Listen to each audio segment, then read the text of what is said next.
All Thank right, you. back Thank you. after 2 weeks, and who knows what the future holds I feel like that for. was I feel like that was applause for my show last week. I think it was everyone thanking me for my astounding performance. Well, I got to tell you, man, I actually much prefer doing comedy like this, real low key, in where I only have to I don't have to drive anywhere. I just have to walk Mm. downstairs to my basement studio, and if I want laughs, I don't have to say anything funny. I can just do this.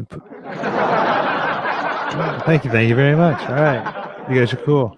You guys get it, right? We used to be comedians was recorded in front of a live studio audience. Yeah.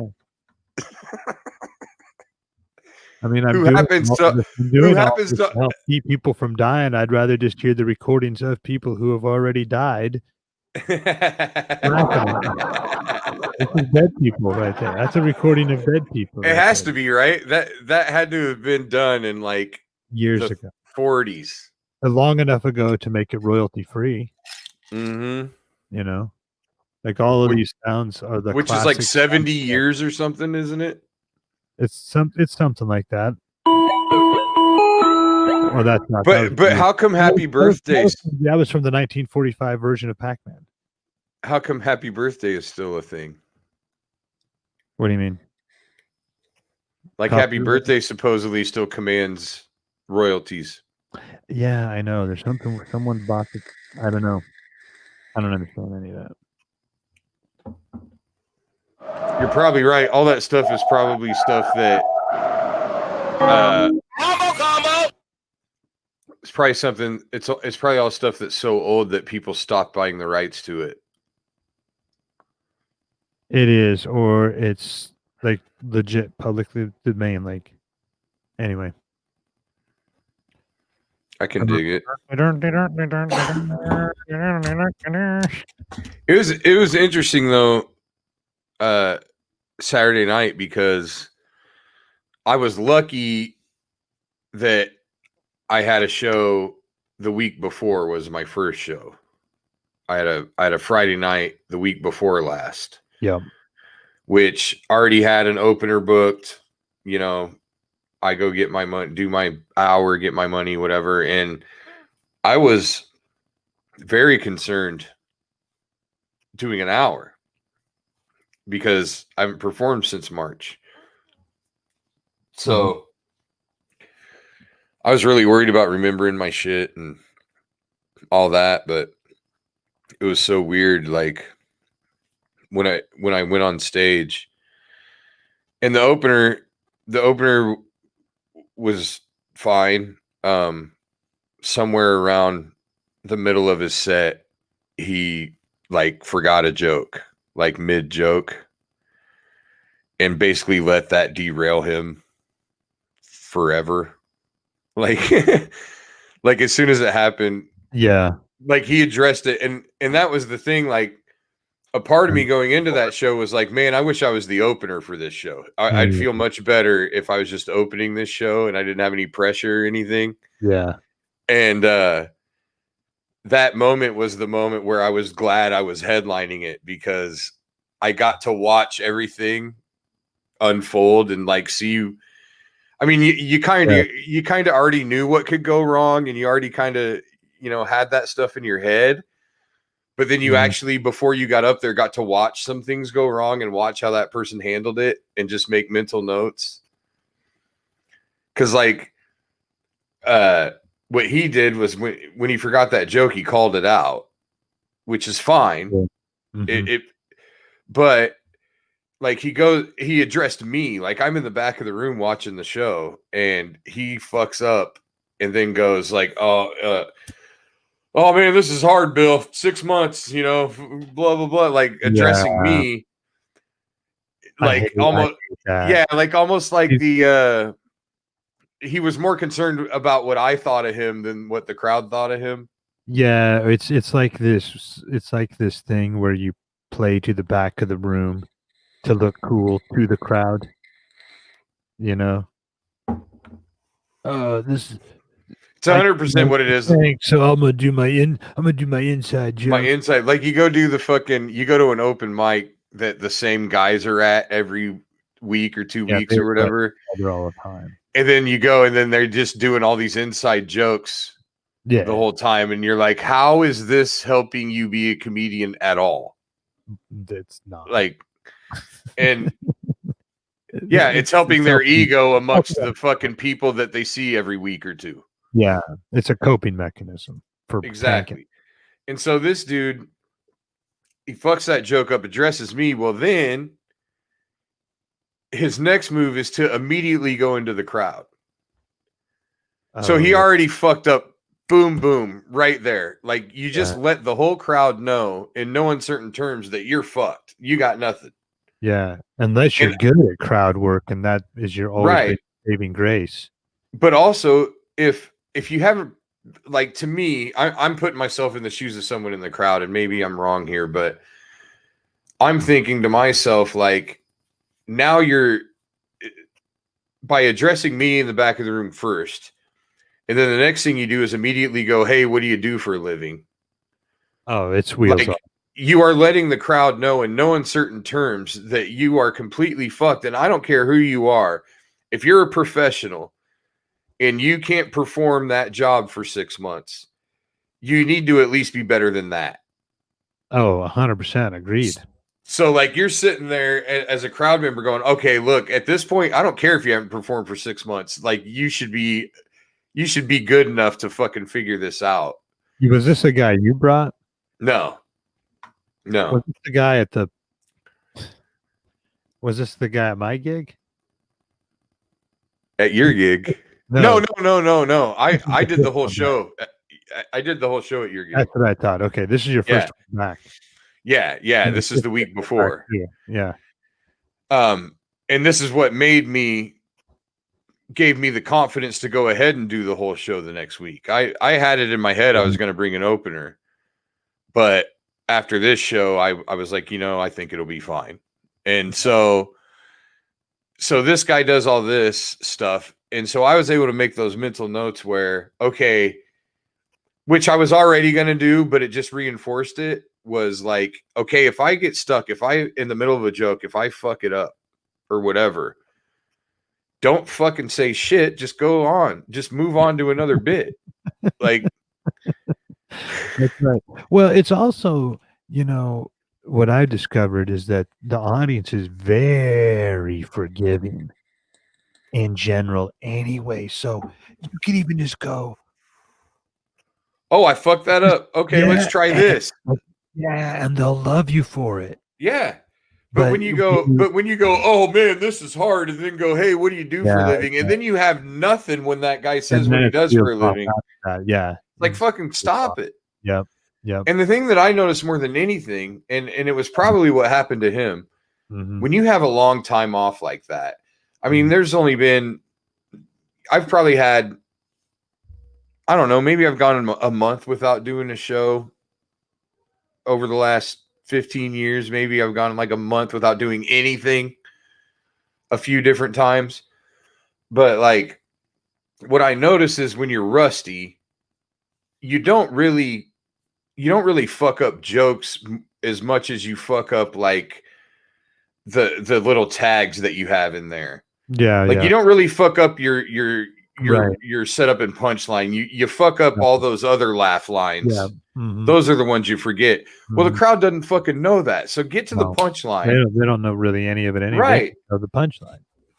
So get to the punchline of the bit. You didn't. There's no way you fucking forgot the punchline. Otherwise, the bit sucks. So don't even do it anyway. But like, you get to the punchline of the bit, and then you go on to the next one. And if you miss a couple lines in that one, guess what? You remember the punchline from that one too. So just fucking go, bro. Yeah. Don't let them smell blood. Well, it's also, even if you let them, like right now is the time you can let them smell a little blood. Yeah, you can, and you can get a lot of points just from sincerity. So a lot of it is like, maybe even drop the act a little bit. Maybe even not even worry about the words, and I'm supposed to say it like this and like that. Right. Like, just But get up and be like, "Good," like, "Holy shit, dude, guys." that's Wow. 100% how I opened that show. I went Yeah. up there, and this place was called the Buck Snort. And it had dead animals all over the fucking Oh, walls. I know that place Yeah.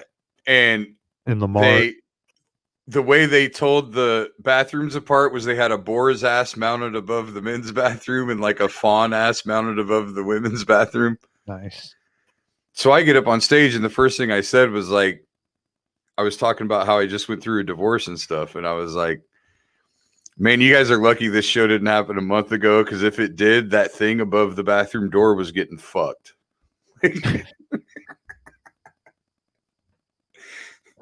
And that's how I opened. And Sure. and they loved it. And so I just, you know, and there were several different moments where I got into the crowd, but it was organic. It wasn't, you know, it was based on them. It wasn't based on me. And by the end of it, I think I ended up doing like an hour and 15 minutes. Mhm. So Yeah, perfect. yeah, going to your gig, I was like, well, I shouldn't have any problem banging out 15 more and keeping all the money. There you go. That's what I'm talking about. and it was funny because I did labor a bit. Like I have a couple of bits that are like, probably the two of them combined are around 20 minutes. Like they're each about a 10-minute bit or so, Mm, right? Just mhm. in the neighborhood. And whenever I have to do an extended amount of time, like I can do an hour easily without doing either one of those two bits. Mhm. So if I got to do an extended period of time, I know, like I see the hour mark, and I know at that hour mark, like, well, I still got these two bits in my back pocket. So I can So do you're these two golden. bits. I can do my fucking sales pitch, and I'm good. And You're then the golden. closer, and yeah. Well, Saturday night, I got to the hour mark, and I had fucking done both of those bits already. So now I was like, oh shit. And the wheels just start turning for Yeah, all those fucking 2-3 minute bits that I haven't done all night. And that's way harder to get to than those two fucking 10-minute bits. right. So it's like, now And I the got to think about fucking what are the 10 3-minute bits I have to get and through how the to next half bridge hour. that, Yeah, exactly. how to end it, Yeah. which is the best one in order to Oh, go dude. strong, all that s Yeah, and it was way too, so I mean, I just did what I would have done anyway.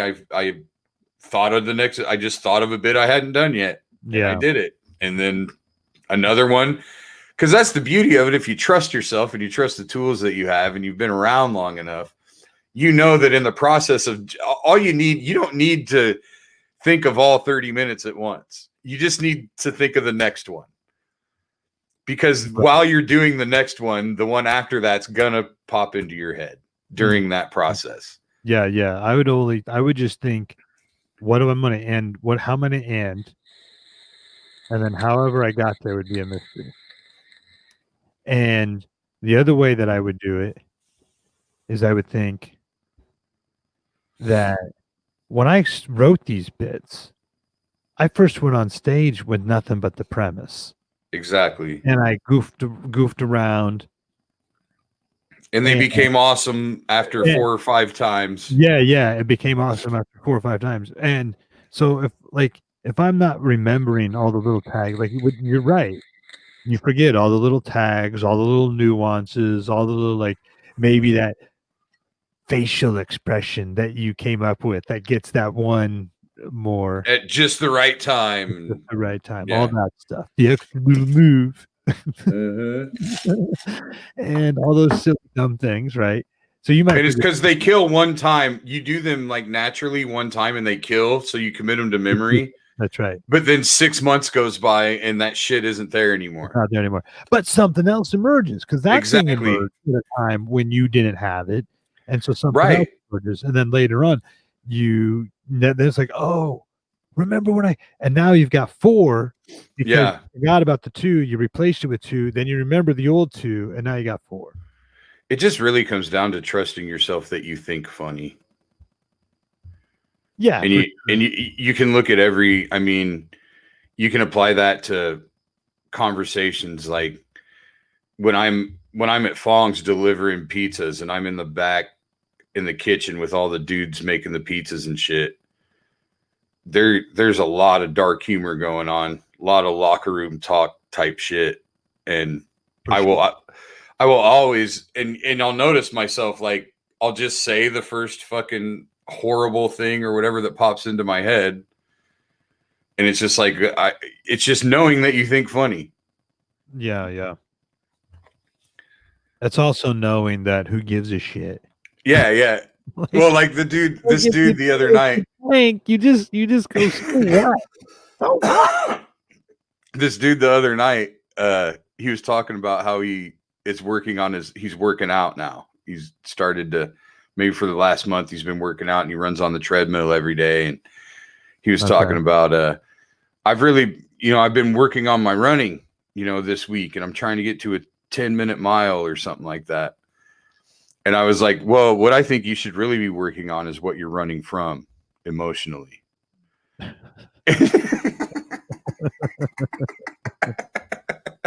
And he just fucking looked at me. What? Mhm. He's like, the same thing everybody's running from, fucking the doctor. Right. Like, I'm like, motherfucker, you joke around all the fucking time. And I just told him I'm going to start calling him dish it out, but can't take it. That's Yep. what, Mhm. those are my favorite guys, the dish it out, but can't take it guys. Yeah, yeah, yeah, yeah, yeah. There's a lot of those. A lot of those. A lot of comics like that too, strangely enough. Well, that's what I mean. That's Yeah, which basically you would all have I never thought was the case, right? No, you wouldn't. Not initially, but then once you get to know who most Oh of the yeah. who attempt comedy, you're like, "Oh, that makes perfect sense. Yeah, it's a That it's a makes perfect." 50-50 deal. It's like we've talked about before. It's like the difference between popular in high school and not popular in high school. Yeah, it really is, and it's also like almost every industry and everything that you can think of where you wanna think that, well, with comedians, they're all of them are gonna be the most ideal when it comes to upholding the principles of humor.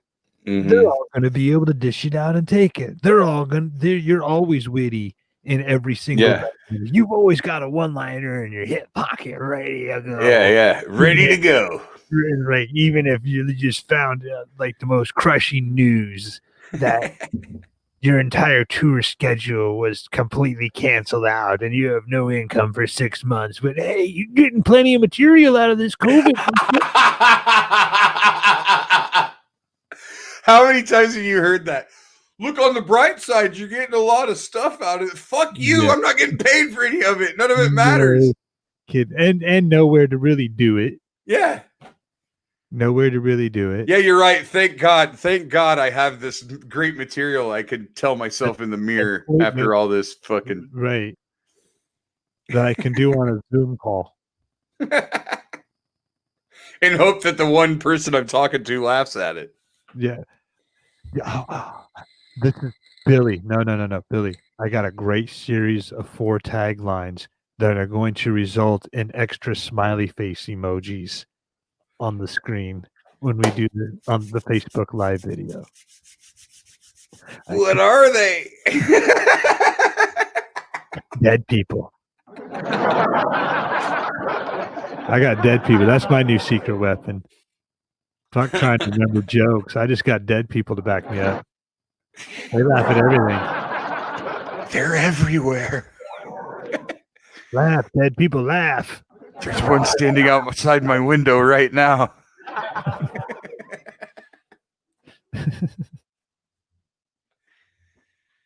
All our laughter has to be a sixth sense now.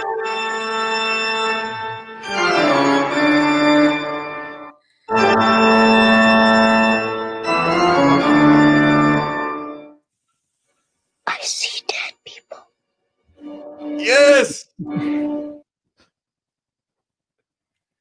Have you seen?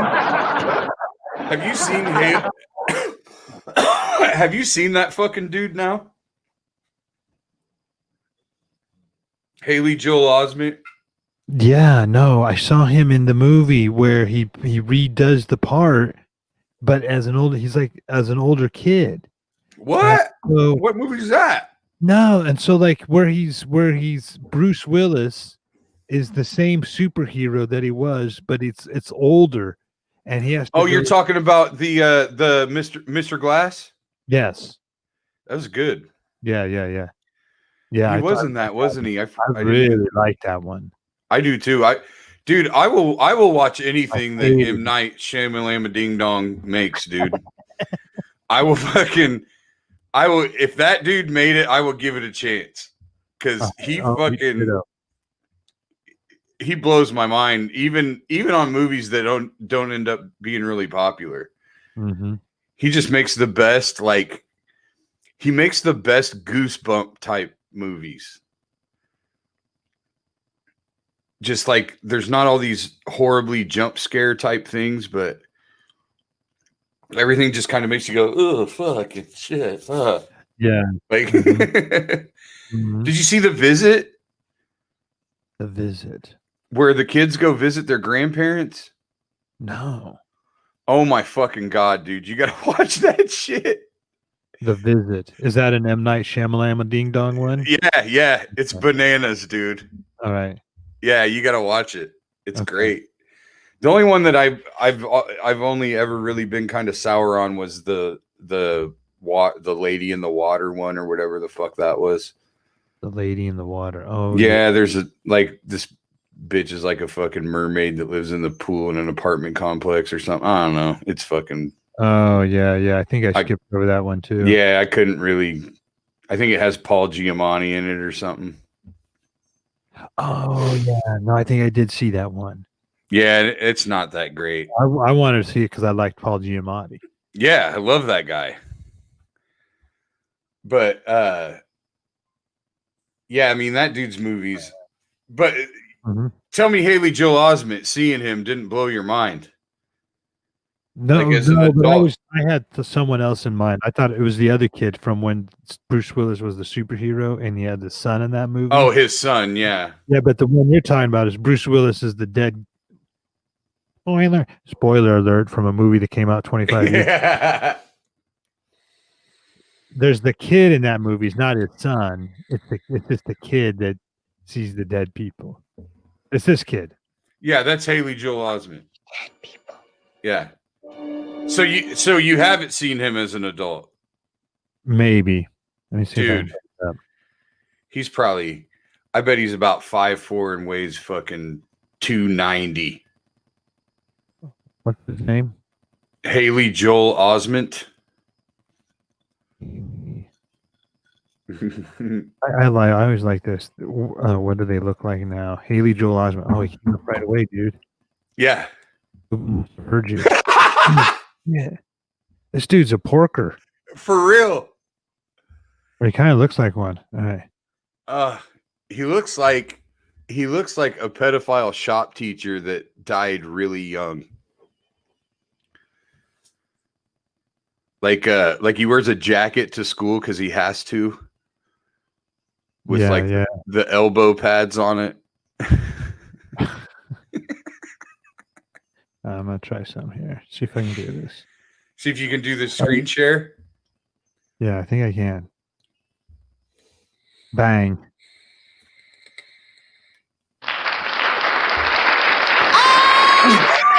Dude. Look at him still trying to look good though. Yeah. I mean, and every part that he has in an actual movie, he always looks really sloppy. Oh, look at this one. Oh yeah, fucking sloppy. That is a dude. This looks like a dude who should not be in Hollywood. This looks like a dude who is just emerged from his parents' basement playing video games and didn't even go to prom. Yeah, And but he But He's clean. he has a suit because he's at like a he's at Wedding. a no, he's at a press release for the fucking he's at a press release for the video game that he designed in his mom's basement over the last 40 years. Yeah, I mean, oh, that poor guy. Look at this. That's what happens Handsome when young buck. That's what happens when you get a lot of money when you're 6. You just get Yeah, older. that's what happens when eat you're a lot. Yeah, you're Forrest Gump's kid. You never learned nutrition right. You know, your dad was running. He didn't teach you to run. You turned out looking like this. And your mom had AIDS and worked at a diner, so you just ate fucking burgers and bacon. This is why I never wanted to be famous, dude. I never wanted exactly why you can't do anything. Who's taking that picture? I never even wanted to be a has-been. There's some asshole with a fucking camera just not being able to wait to make you look fat and ugly. All right, there's one other thing that I figured out how to do on this that we might have some fun with. Because that's the thing about getting famous like that is somebody always wants to bring you down to earth, even if you don't deserve it, just for themselves. Be brought down to earth. Yeah, like. But you know what they don't realize is you're already brought down to earth. Like they don't even know you were brought down to earth way before that picture was taken. 100%. Like all, yeah. And then it's like, then you start to feel like what? Like, I can't have a moment to myself. And even when you're not famous, like I've told you the story where the guy was like, the one time I took a dump at the gig, and the guy follows me in there and hands a CD under the stall with an ink pen. Is like, can you sign this? Because I got to get my wife out of here. I'm like, right then I realized, Bill Blank. I've never heard this story before. Yeah, I was like, you know, you never shit at the club. Right? Oh, ever, dude! I don't shit anywhere but fucking home in my hotel ever. Anyway, right. But especially now because I have a bidet. I'll be back. The one time that your asshole is fully dilated and there's nothing you could do. I had to break the rule. And I go in there, and it's after the show, and the guy hands. You know, while you're taking a shit. While I'm taking the shit, he hands a CD with the ink pen, and I was like, "Hey, man, can you sign this? Like, my wife and I have to leave, and we really wanted to have you sign this. You said you would." You know, like I sold a CD, and they're like, you know, "Oh yeah, I don't have a Sharpie." So he had to go find. He found a whatever. It's just in the moment. Like maybe I did have one, but I didn't want to walk through the crowd of people all the way over to where I might have had my Sharpie in with my things. Anyway, or you had 10 people ready to buy one, and you didn't want to take the time. Yeah, whatever to move them through. Yeah. Now it's like, you know, later on in the night. Yeah, doesn't matter why he's handing you a fucking CD under the goddamn stall while you're shitting. I'm like, and I realized right then, like, there is no. If I go full tilt, hardcore, and pursue the entertainment business and being a what you know, famous. If you're lucky enough to get that famous, basically. Lucky, skill, money, all that stuff. All the combinations that you need. Yeah. What's the point? It's still fruitless because you're imprisoned by now there's 30 people handing you a CD under the fucking shitter. And no, just while you're out to eat with your family. Yeah, anything. You know, or taking pictures of you at the beach and then posting those online, unflattered, making fun of you and tearing like you, to me, bringing you down to earth. It's like we all, you know, to get to that level, there's already so much hustle and grind where you've been brought down to earth many times. Mm-hmm. That's not to say there's the exception to that rule of, say, these child stars Child stars. that Yeah. are always sort of lived on like this phantom cloud in the sky of what reality is like. And Yeah. Like if you're like Macaulay Culkin. well, even him, you see that dude now, like you want to talk about a dude that's been brought down to earth. Like you should hear what that dude. Yeah. Like here's And like now he's COVID. finally doing kind of well. Right. Like Yeah. so I guess the point is like there's no reason for people to feel like they need to bring someone down to earth because like that person probably got there from like an entire series of trial and errors Mm-hmm. that you, Mr. Photographer, or you, Mr. Critic, or you, Mr. Armchair Quarterback, or you, Mrs. Critic of content, you Mm-hmm. will never have the balls, you'll never have the gumption, you'll never have the ambition to put in the time or effort to go through that series of trial and errors. So you do not need to bring anybody down to earth. And then And you also be the type of person that feels entitled that when you do find that if you like them, that they need to stop and take the selfie, sign the yeah, CD, yeah. taking a shit. They'll always be those types. Well, and that's the thing. And It's if a person that they like, and if it's a person they don't like, then they got to bring them down there.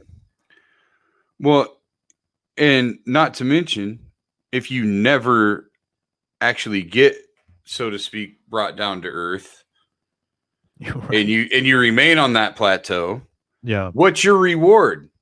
Your reward is motherfuckers thinking they can hand you your CD to sign while you're taking a shit. Right. That's what you got out of it. That's right. Because whatever money you made, you bought whatever you fucking bought. Like, it doesn't matter if you have a nice house.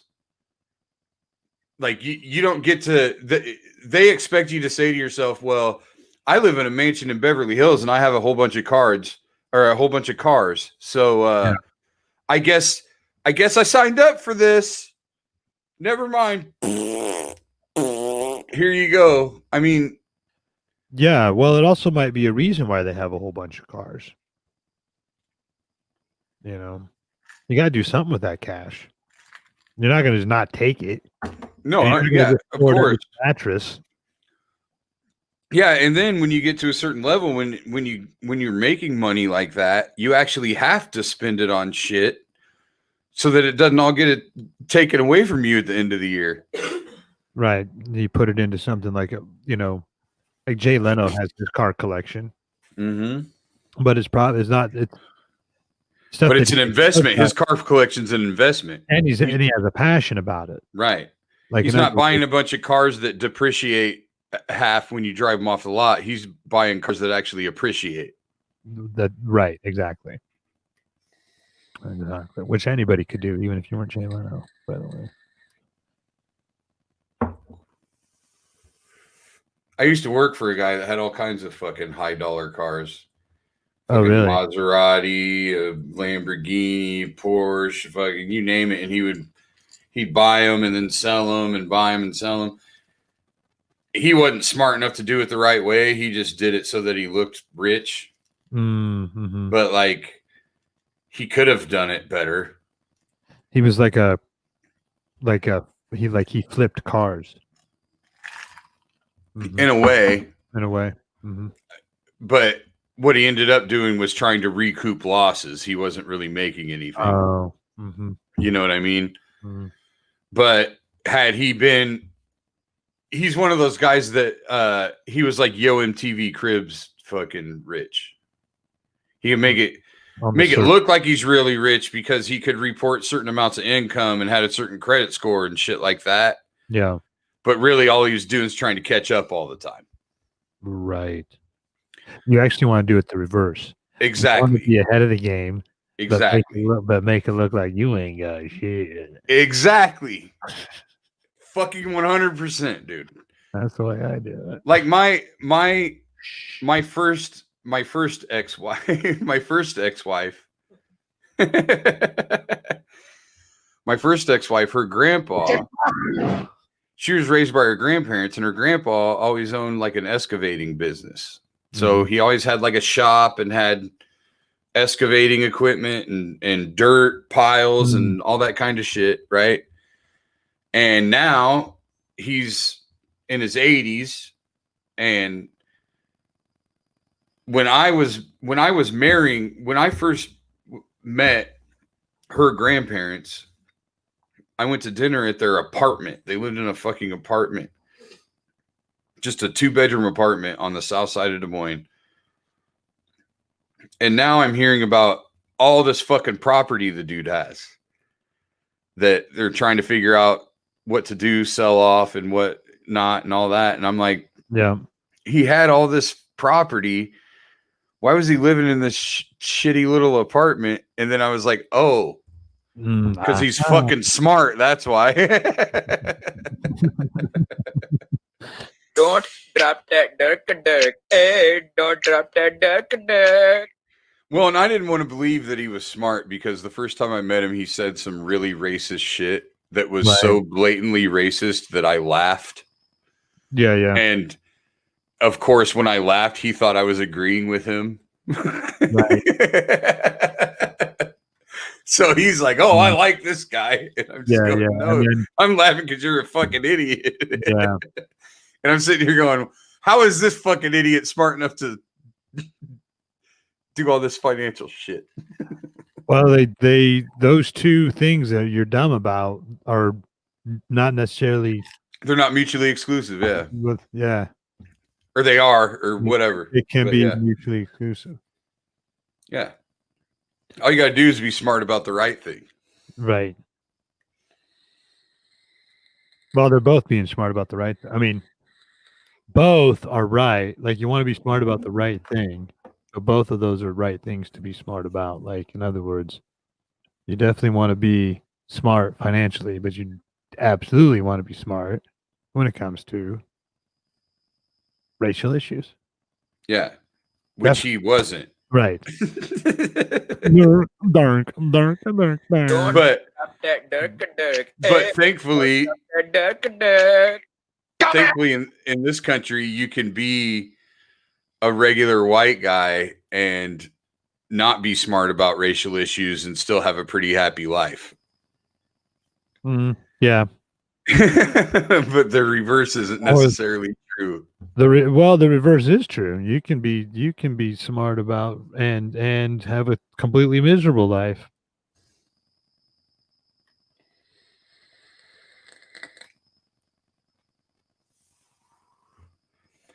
All I know is I know a lot of miserable people who are quote educated.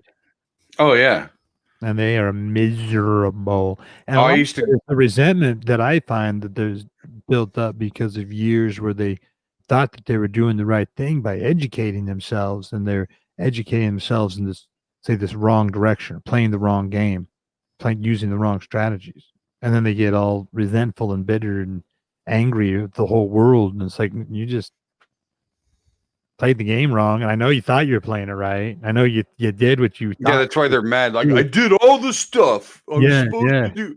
No, you did all the stuff somebody told you were supposed to do. Yeah. And it always sounds to me like guys that were like get angry because they couldn't get laid, and they're like, I bought her dinner. I'm like, no, that's the contract, right? All that. Now she, like, I bought her flowers. I did this. I did that. Like, and then they get mad because they didn't get laid, or because and you're like they're mad at her. They're mad at her, like she didn't fucking, like she reneged on the deal or something. Yeah, and I'm like, dude, like I bought you beers the other night when we were at the bar. You didn't. Yeah, you didn't fuck me. Come on, man, you owe me now. When we were just hanging out, remember that day when we were like, dude, I bought you 4 beers. You need to suck my dick. Remember that day about the Subway when we were just, yeah, I bought you lunch. I got you the gig. Suck my dick. Right. So a lot of times that stuff reminds me of that. Like, it's like people who like, yeah, I played all the rules. I got good grades in school. I got all these degrees. I did this. I did that. But my invention never took off. Yeah. if only someone would have published my book. Fucking Mark Cuban fucked me when I was on Shark Tank. When I was on Shark Tank. If Mark Cuban would have just believed in me. Like Uncle Rico and Napoleon Dynamite. If Coach just would have put me in fourth quarter, we would have made state. And that's what it sounds like, except it's, someone who's not Uncle Rico, who was the dumb jock in high school.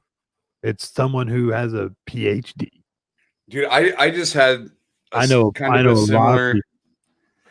I had kind of a similar conversation with my son the other night because he's been working at Coca-Cola, the like night shift, like the 2 to 10 shift, and he's regularly there till like midnight, 2 a.m. sometimes, and so he's getting overtime and he's making decent money, but he hates it, which I knew he would. Mm-hmm. And he's talking to me the other night. Well, so and so is the new IJAG to whatever teacher at his old high school that would be like hey, what do you want to do? Let's find you something, that kind of thing. Yeah.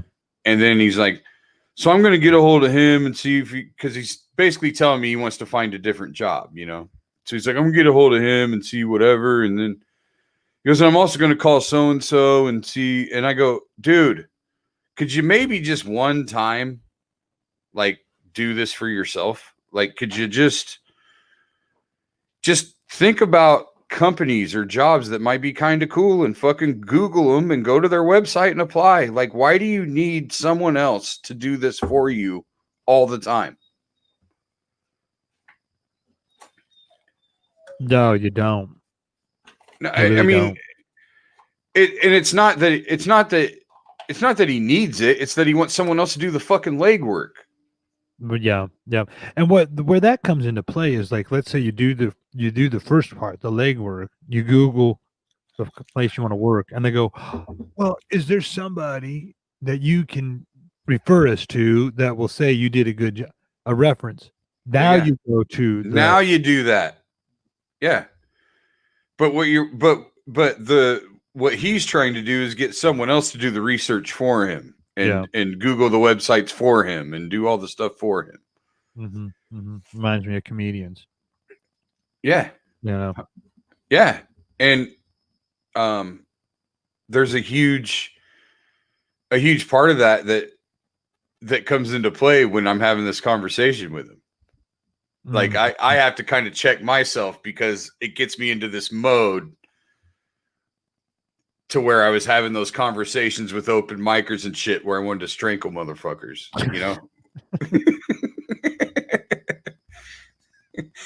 Where I'm just like, dude, you will never make the sacrifices it takes to do this for a living. This job is 99.9% sacrifice. Yeah, like, and it's this conversation gets had a lot about the unpaid labor. I'm like, listen, man, anything you do, and of course, I'm going to reference comedy because that's what I concentrated on. But really, it was take that out. It's as a deliverable, and it's the same practice. Whether if you're an athlete, if you're anything that you're going to be a high performer in, it's 90% unpaid labor. Anything, even the guy. If you're going to excel, even the guy who was the great businessman with the excavating company, if he's going to be the top excavator, or have the top excavating company, he's going to do 90% unpaid labor, guaranteed. Mm-hmm. And that's across the board. See, this is what people don't like to hear. This is what they can't tell you that, like, this is what needs to be taught. Like, find your 90% unpaid labor to where that 10% that you get back is the icing on the cake. Cause you're going to be doing this shit anyway. Cause you loved the 90%. And then figure out how to make that 10% always pay off so you don't grow old and bitter and resentful because you played by all the rules because there are comics like that too. The comics who played by all the rules and they're 25 years in and they're all fucking bitter because they never got their big break. And it's like, you should know better than a big break. And it's the same thing with You like, shouldn't have been pursuing the. You should have been pursuing the big break but you should because the big break is the relying myth. on other people. Yeah, and it's a myth. It's relying on other people. And most of what we could do, what everybody could do, what we could do for a very long time, which I'd always done in one way, shape, or form, and even looking back now, think of all kinds of ways I could have done even more. Thinking even more. Like I don't even. This is what drives me crazy. I get these email, Facebook direct messages. I know you book shows. I know you guys, you like, if you ever need a guy, I'm like, you think you're the only one that's ever wrote me that Facebook message? If you ever need a guy, I'm available. That's the value you have to bring to the table? Availability? Like, oh, that's like, that was worth me opening that Facebook message today, was to know that you're available. Let me put that in the forefront of my mind. You really must not think I have anything going on if I'm going to believe that fucking Shecky McHack from Fucktown, Illinois, I'm going to constantly just have him and that guy I don't know is available. And then I would write, Eureka! I do have rooms, and here's how they work. And what I'm looking for is content. I'm looking for some videos. I'm looking for things that I can use as pieces to put out there to give people an idea of what to expect out of your act. That alone, right there, Billy Burr, that alone, that request alone cut half of them from ever Facebook messaging again. Okay, now the other half would give me like a promo type video, like their demo and their like the standard promo kit. I'm like, that's now I need to see what else you're doing. Like I need to see your podcast. I need to see your video blog. I need to see your interaction. We live in a time when that can be done. I remember going way back to first booking those shows on the road in the small town bars. I was sending them VHS tapes. Mm-hmm. All right, now that meant you had to go buy a bubble envelope and a VHS tape, and we talked about this before, and clip Has to only have the 15 minutes. and Yeah. not look like a full 3-hour one. That Yeah. you had to look like a Had to have this much tape. Exactly. And we were doing that, and now we got YouTube, we got video cameras on our phones, all the technology's there and for free, and guys won't fucking use it to their And capability. you can edit it all down. You can So- do all that shit. We're doing it right now, and guys could not do it to their capabilities. I'm like, that right there took the other half. So even you got your bio and your picture and your 5-minute demo video, which I had all that too. But then it was also constant, regularly occurring pieces of content. Like even now, not doing shows, I got this radio spot I'm doing every week. Like, got to keep at it, because when whatever just happens, in some way, shape, or form, you keep your fucking toe in the water so people know it's there. That's right. And then you've got a backlog of content. You've got a backlog. When people are like, oh, you're getting a lot of material out of this. Yeah, but I got to be able to do something with it. I can record it, get it on the radio, record it, get it on. I got to do it in front of an audience somewhere. Or at least get it out there. So Yeah. now someone else who is that other person that might put me on, they've got a resource to pull from. See, this is what these, on one hand, you're looking for people to put you on. You're looking for that person to give you a big break. On the other hand, you don't want to give that person any nuggets or any resources or any material or anything to draw from. You just want them to give you the shot. And then once you get the shot, now you're going to prove yourself. It's like, that's not how it works. The way it works is you got to write. Put all your writing out there, put all your creative stuff out there. Then someone gives you a shot to be a writer, because you've already proved that you can show up at 9 a.m. and write till 5 p.m. every single day. People go, oh, I want to be a writer. Really? Could you roll in to the production studio right now of such and such show and actually write for them and produce? Well, and at the very least, have this all the time, and have the stamina to meet a deadline. That's what I'm getting at. You know, where they're like, look, we got to have this fucking script done by 5 o'clock tomorrow. Yes. do you have the ability to stay in that writer's room for the next 24 fucking hours until that script's done and produce and and have it be good? Yeah. Yeah. It's that's what I don't think. I don't know. Well, like for example, these last 2 gigs that I did, 2 weeks ago, I did the Friday night. Last weekend, I did the Saturday for you. Both of those gigs were bookers reaching out to me that had a date. Mm-hmm. And they reached out to me because I've been delivering the goods for 20 years. Like, these guys are trying to get you to book them for something at the end of a fucking pandemic. And they haven't proven anything yet. Yeah, or even before pandemic times when they Right. if they haven't proved anything yet. Sure. Even then, it's like when we have these tools, we have the resources, not even using them. Not really. Oh, your biting remark about Trump's tweet. Yeah. Wow. Welcome to That the 400 other fucking comics made. Yeah.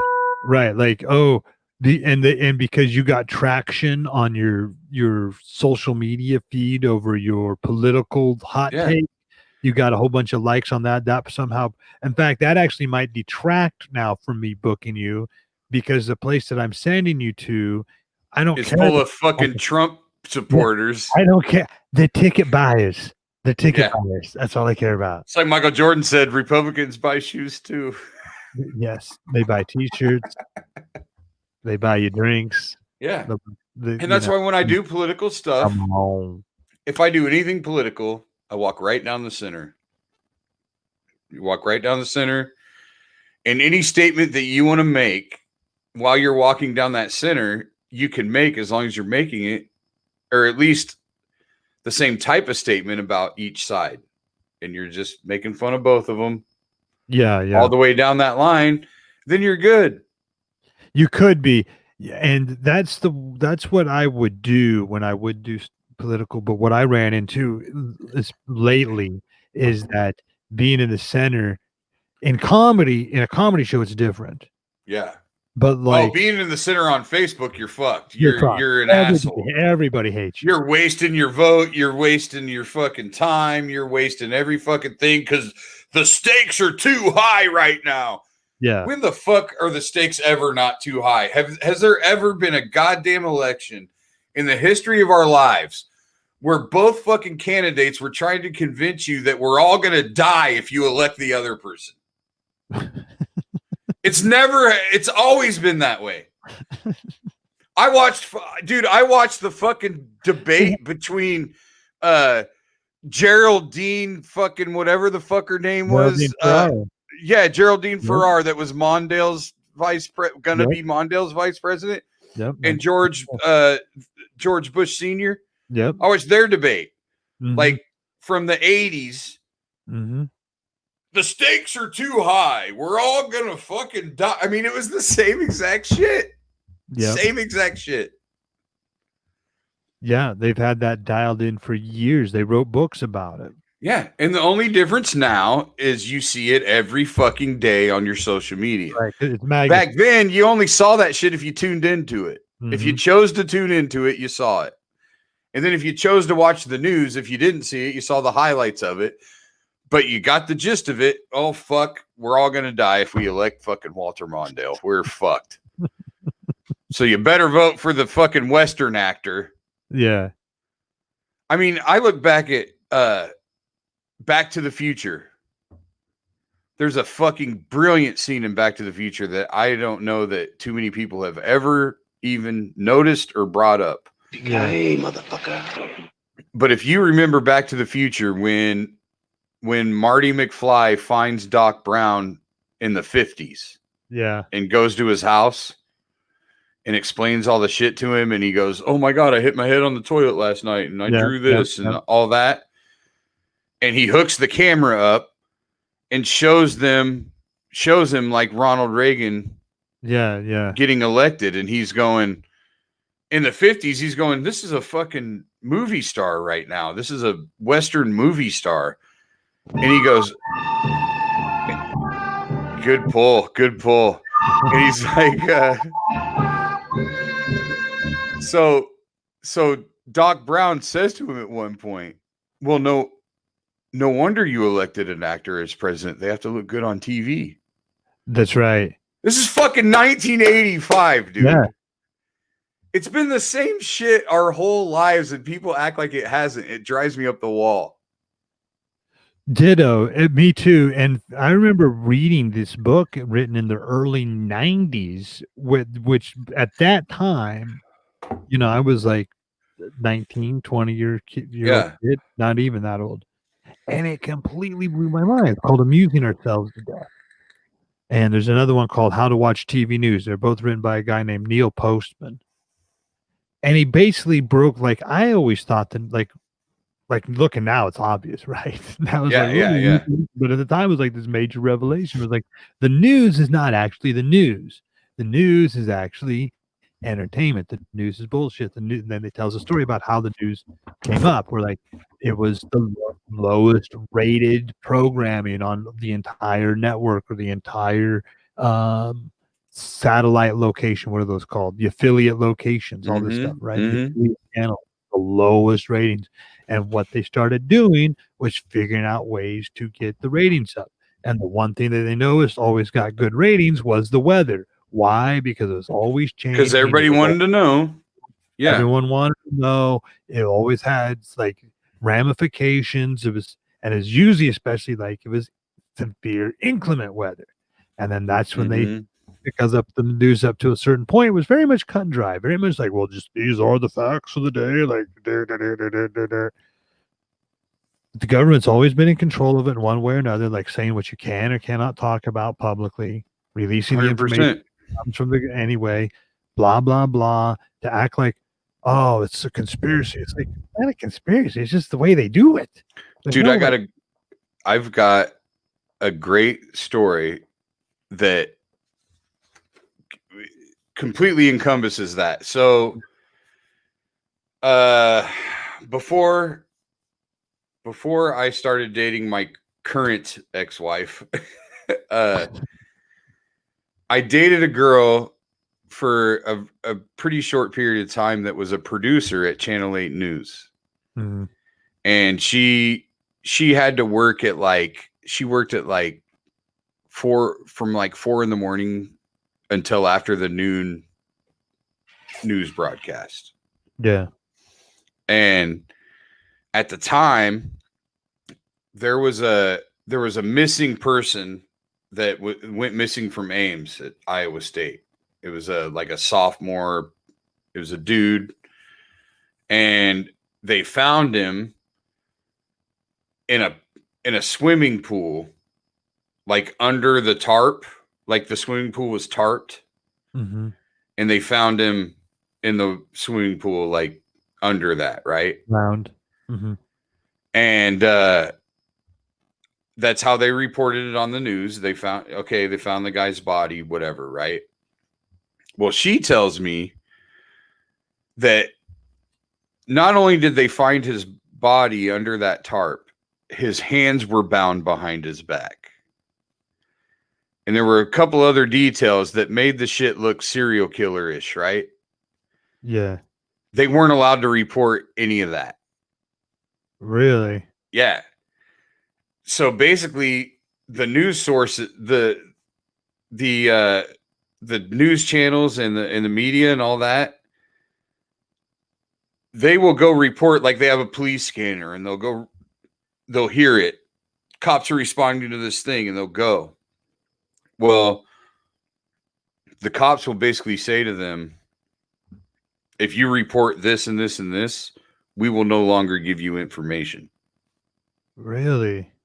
So they did not report the fact that the dude's hands were bound and all that stuff. They just reported that they found his body. And basically the cops did the same thing that like Trump's saying right now. He didn't want to panic the country. That kind of thing. Yeah. We can't read. So that's how the cops put it off, is they're like, Yeah. Well, if people think there's a serial killer, they're all going to lose their minds. So we can't let all of the general public know about this. And Yeah. to me, the media's job is to report the truth, no matter what the truth is. I don't give a fuck. That's your job. So me and her got in this huge argument. Like, we broke up like a week after that because I was like, no, you got to fucking report that shit. Like, Yeah. I'm like, fuck them. That's the truth. That's your job. Well, and there's also got to be ways to like leak the thing out. So, like, maybe you're like, Something. okay, we'll play ball because you want to play ball, but then you're like, you have your back secret way of like sending the leak to the guy that you know writes for the article for the Des Moines Underground newspaper, whatever that might be. Send it to fucking City View or something. You know, or you send it to the, you know, even to the guy who will break it. And you know, like now on social media, like anybody could just be their own reporter and their own blogger. 100%. And they don't have to have any facts. They don't have to have any proof. And that's also part of the problem too, is like someone could release all that and have facts and actually have the proof, but because that they're outweighed by then they're gonna just make them look crazy. SS ship, giant ship, CNN. Here comes giant ship, Fox News. But really, the truth is the guy who's writing for, like, you know, in the dinghy. Yeah. And he's little dinghy. Like right between the two barges, just going but like this. He's like writing his article, you know, and he's going to distribute via a Xerox machine. You know what I'm saying? Oh yeah, 100%. That's the guy. But he gets dismissed. Oh, that's conspiracy. Crazy person. No facts. Fact check. Yeah.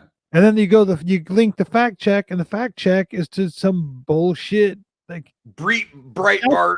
Like all the fact checks is ultimately just leads to someone else's third party account of what happened. Yes. Unless you were there is no real fact checking unless you were actually there. Well, and you look back at like you even told me the stories about your gigs. That's just you telling me the story about the gig. If I went, I could be full of shit. I could be completely full of shit. That opening guy that said, "Oh, you know how it is, Bill. After 6 months not doing it," he might have a completely different version of how that went down. My favorite thing about him was he was a guitar he was a guitar act. Well, not a guitar act, but his closer was a guitar bit. Mm. And so I walk in, and I see his guitar mounted up on the stage and stuff. And he almost immediately, like, you know how it is. The first time you meet this guy is when you walk into the room, right? Yeah. So I walk in and he's already got his guitar all set up, on the stage and stuff, so I can see it. And I go, "Oh, you're a guitar act, huh?" And he goes, I mean, right away, "Well, it's just a little thing at the end. Like, it's not, and he's just assuming that I think he's a piece of shit because he has a guitar, Own it, dude. Yeah. And so, I just said to him, I mean, there's also kind of an arrogance to it where, like, you're basically trying to tell me, well, I'm going to take it easy on you, though. Yeah. And like, I know where I'm at in the show. I'm going to, he's trying to let me know that he understands his role, which I appreciate. But at the same time, you're expecting me to just automatically be like, well, fuck you. Yeah. Because you have a guitar. Well, but in all fairness, there are a lot of headliners that are like, "Oh, I hate following guitar acts." Yeah. Oh, yeah, 100%. Let that be known. And the thing is, I don't hate following anything. Mm-hmm. I don't give a fuck. Yeah. Now, when it comes to what do I respect on stage? I respect the guy that just has a microphone and that's it. and crushes and does a great show with no bullshit, just him and a microphone. That's what I appreciate. That's what I respect. Anything outside of that knocks you down a notch or two. But if you're really fucking good at it, I appreciate it. And also, if you're opening for me and you have whatever gimmick you have, I will demand that you do whatever that gimmick is, because if I can't follow it, I don't deserve to be in this position. Yeah, yeah, and it's also like you should just do your best. You should always just do your best. Just do your best, dude. Yes. And that's what I told him. I go, dude, fucking bring it. Don't take it easy on me. Fucking bring the pain. Do your best, man. Just take it easy on me. Fuck you. Fuck you for thinking that. Shut up. Fucking. If I can't step it up a notch from your fucking song parody that you do, yeah, I don't deserve this role in this show. That's right. That's right. Like, yeah, but he can't say that. Granted, he said that to you. Hey, man, I'm fucking bringing it. And if you can't follow me, you don't deserve to be the headliner. You'd be he can't say that either. He can't say that. Sure. because at that point, I'm gonna be walking around the crowd before the show going, don't laugh at this motherfucker, not even for a second. You know what you just said? You know what, Billy Burr, what we just uncovered? Those two conversations just uncovered the perfect analogy of how I feel during this entire time of COVID shutdown and the whole political scenario the way it is, the entire political scene the way it is, the political dynamics the way they are, what we just talked about happens on social media. Being in the middle politically is the same feeling that I had being the middle act on a comedy night. Like, I wasn't the host. I wasn't like the guy that would, if he did well, that was a pleasant surprise. And you're not the star of the show. You're the very easily dismissed. Speak your mind. Come on, Jeremy, speak your mind.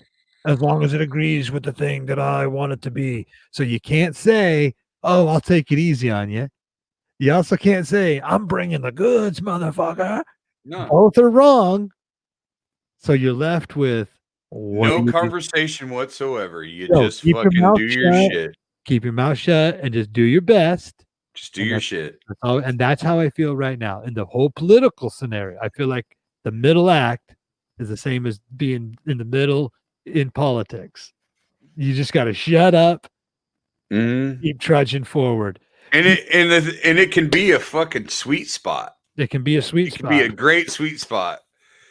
Only if you don't fucking give your opinion out loud. Right. Don't sell merch. Because as soon as you give your opinion out loud, it's fucking you suck from over here and you suck from over here. Don't make any money. Because as soon as you start making money, all your open micro friends abandon you. Yeah. Right. And all the headliners start getting all like, oh shit, he's going to take my spot. And so they all start getting all effective. I think that's kind of the difference, though. I mean, some of that comes, I don't know if it's generational. I don't know if it's other things, but I think about back when we were doing the open mics, like, you know, when I went and watched you basically and the other open micers at Billy Joe's back in the day I went every 2 weeks for 6 months. I went and never went on stage, not one time. And I watched the whole time. But then it got to the point where I was like, I knew I wanted to do it from the beginning. I knew I wanted to do it. But I had to watch for 6 months, and I watched one guy do something different. In 6 months, these motherfuckers were all doing the same 5 minutes. You were the only one that wasn't. But I go back to that, to when I started doing it. You were where you were when I started doing it, and Josh was where he was. And Josh was also doing different shit. But we pushed each other. Like I looked at you as something to aspire to. And then we looked at each other as like just like beacons of material and like-mindedness and whatever else. And we all just did that thing. And I don't see that now. I don't see these like open micer guys pushing each other. I see them either being jealous of the guy who is ambitious enough to move on, or telling everyone else to stay right here with me because, you know, when you run an open mic every 2 weeks in town and it's the only show in town at that time, everyone that now starts being an open micer there, they think you're the man. They think you know what's up. Yeah. I've been doing this for fucking 10 years. No, You're the no, king. you've been doing open mics for 10 years. Mhm. Like you haven't. And so now they got these minions. Yeah. You think they're some kind of fucking mecca. No, and But that's we were pushing each other. We were pushing each other towards work. yeah, We were pushing each other towards doing this for a living. that's right. They're pushing each other to a fucking ego stroke. Yeah. That's right. Fucking drives me crazy. Well, I mean, and that's why, 90% of them are in it for something else. They're in it for whatever the accolades are. They're in it for whatever we, the whole thing earlier that, not the right reasons. No, The I don't know. no, they want to. When my son started pursuing professional wrestling, the first thing I told him, and I still beat it into his head now, don't fucking be the guy that just wants to tell your friends you're a wrestler. Actually fucking be one. Mm-hmm. And I would try to explain to him about these, especially in this day and age, because you look at these guys like 10 years ago.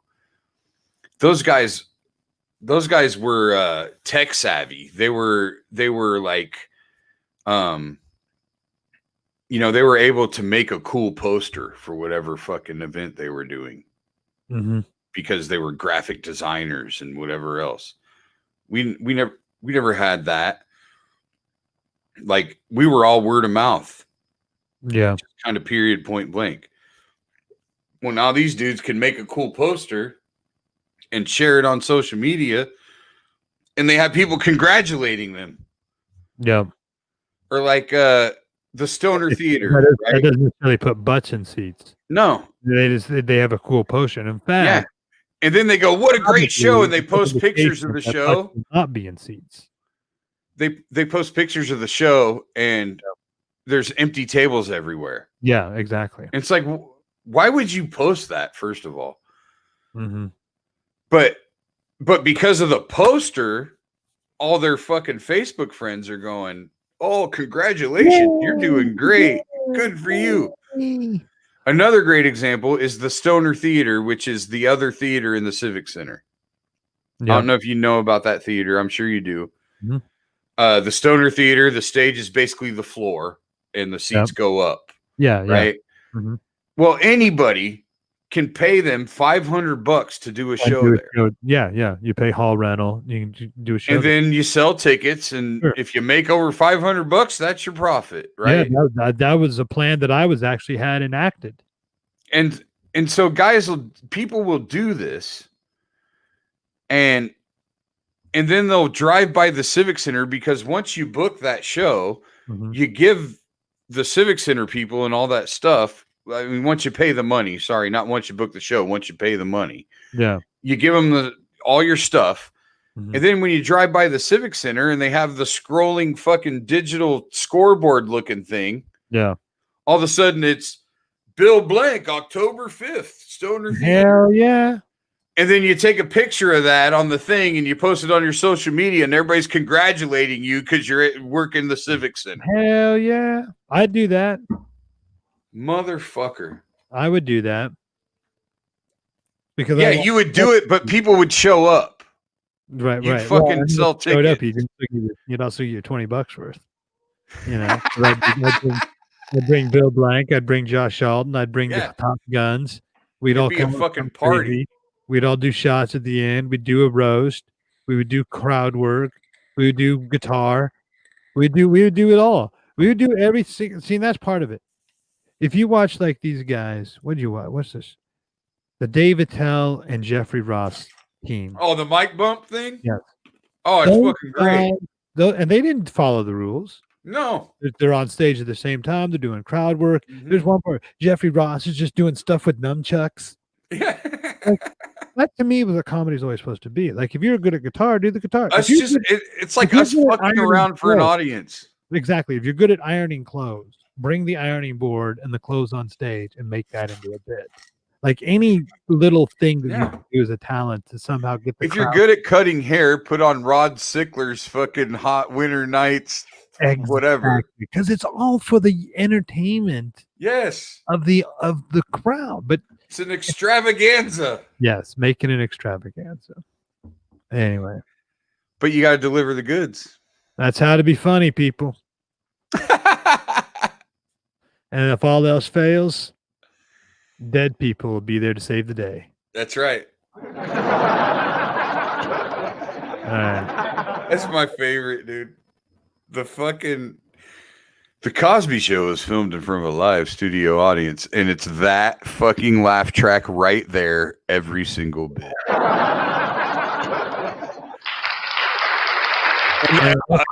the big punchline reaction. No. Theo just walked in. Theo just made his first entrance of the show. No, not Theo, Rudy. Rudy. Oh, Rudy. yeah. Because it's got to be the cute kid. Yeah.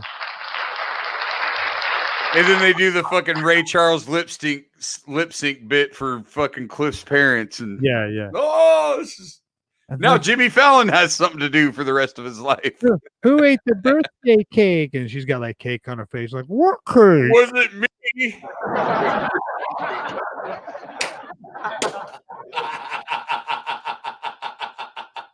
Who ate the birthday cake?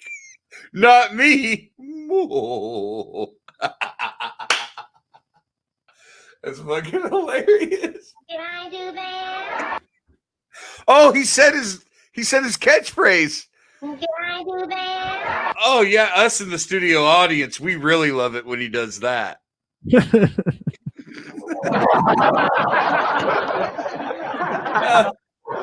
Thank God they hired the cop from Die Hard, or this show would have sucked.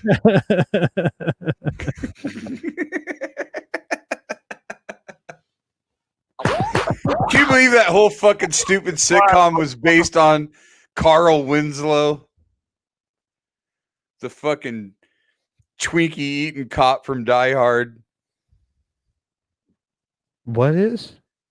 Family Matters. Oh, yeah. Yeah. It was the fucking cop from Die Hard, and they made a goddamn sitcom based off of Hey, that. motherfucker. Yippee-ki-yay, motherfucker. Yippee-ki-yay, motherfucker. Did you see the Bruce Willis roast? No. I bet it was good, though. Bruce Willis had the best fucking line. He goes, he's like, because you know how everybody has that debate about whether or not Die Hard's a Christmas movie. Yeah, he says it's not, right? Yeah, he goes, yeah, a lot of people ask, whether or not Die Hard's a Christmas movie. He's like, it's not a Christmas movie. And the crowd's like, what? And he's like, it's a motherfucking Bruce Willis movie.